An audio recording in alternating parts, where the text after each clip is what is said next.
دلیر غیرت مند اور سماجی اور سیاسی اعتبار سے بیدار بھوارہ کی سرزمین کے غیور نوجوانوں، ملت کے جگر کے ٹکڑوں اور آج اس محفل کو منعقد کرانے میں اسد، آصف اور نعمت اللہ اور ہمارے ڈاکٹر صاحب، ہم سب لوگوں کو مبارکباد دیتے ہیں کہ آپ لوگوں نے مجلس کے ذمہ داروں کو اپنی بستی میں آنے کی دعوت دی۔ جناب انجینئر آفتاب احمد صاحب نے اور جناب بھائی مکھیا کلام صاحب نے بڑی تفصیل سے باتیں آپ کے درمیان میں رکھی۔ میں آپ کی پیشانیوں کی لکیروں، آپ کے چہرے کی اطمینان اور آپ کے آنکھوں کی جو پاکیزہ کرنیں ہیں ان کو پڑھ رہا ہوں۔ مجھے ایم کو ووٹ دینے کے تعلق سے آپ کو سمجھانے کی ضرورت نہیں ہے، بلکہ خود اس وقت آپ اس جنگ کے مضبوط سپاہی ہو کر لڑ رہے ہیں، لیکن سپاہی کا حوصلہ اور بڑھ جاتا ہے جب ان کی کوششوں کو سراہا جاتا ہے۔ نوجوانوں، لیکے لیکے گھاری چلے، لیکے چلے کپوت، لیکے چھارے تینوں چلے سائر سے سپوت۔ بنگال کے قریب میں رہنے والا ہوں۔ بنگلہ سلوک میں یہ دو پنکتیاں ہیں کہ لیک سے بیل گاڑی چلتی ہے یا لیک پر وہ اولاد جس کو صلاحیت نہیں ہے، پوچھ ہے یا کپوت ہے، بدلتے ہوئے حالات کو نہیں سمجھ پا رہا ہے، وہی ڈگر پہ چل رہا ہے۔ لیک سے ہٹ کے، عام راہوں سے ہٹ کے تین لوگ چلتے ہیں۔ شاعر عام انداز سے الگ بات کرتا ہے، شیر کسی رستے اور پگڈنڈی پہ نہیں اپنا راستہ الگ بناتا ہے، اور جو ثبوت ہوتا ہے وہ پرانی ڈگر سے ہٹ کر نئی راہ ہوتا ہے۔ اور میں اس وقت آپ کو ان ثبوتوں کے طور پر دیکھ رہا ہوں جو نئے ڈگر پہ چلنے والا۔ یہ بات صاف کر لو، یہ قدم قدم بلائے یہ سوال کوئے جانا، وہ یہیں سے لوٹ جائے جسے زندگی۔ یہ جس راستے میں آپ چل رہے ہیں، یہ راستہ ایرے غیرے کا نہیں ہے، نچو کھیرے کا نہیں ہے، یہ راستہ بزدلوں کا نہیں ہے، یہ راستہ مفاد پرستوں کا بھی نہیں ہے، یہ راستہ زمین فروشوں کا بھی نہیں ہے۔ یہ راستہ تو ان لوگوں کا ہے جو لوگ ارادہ کرتا ہے اور اپنے عزم کو حاصل کرنے میں اپنی گردنوں کو نچھاور کرنے کے لیے تیار رہتا ہے۔ یہ مایم کا راستہ وہ راستہ، اس لیے آپ نے بات چھپائی ہے کہ آپ لوگوں نے ایم کے ساتھ چلنے کا ارادہ کیا ہے۔ میں آپ کے قدم کو چومتا ہوں کہ آپ نے مبارک سفر کی طرف اپنا قدم بڑھایا ہے۔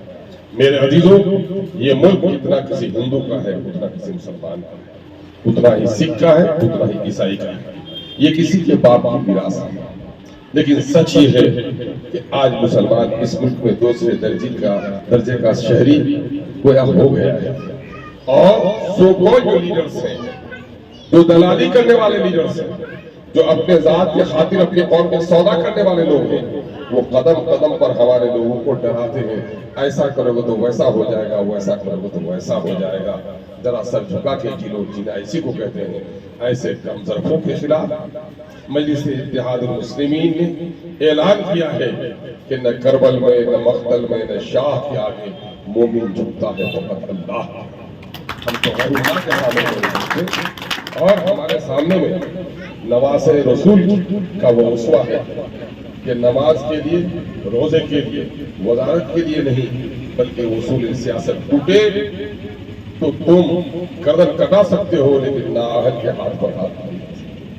اور آج پورے ملک میں جو مصیبتیں ہمارے درمیان آئی ہیں، پیارے آقا صلی اللہ علیہ وسلم کی حدیث ہے جس کا مفہوم ہے یا رسول اللہ قیامت کب آئے؟ رسول اللہ نے فرمایا جب امانتوں میں خیانت کرنے لگے۔ کہ امانتوں میں خیانت کیا ہے رسول پاک؟ کہا کہ تم اپنے نااہلوں کو امیر بنا دو، یہ امانت میں خیانت ہے، یہ قیامت کی علامت ہے۔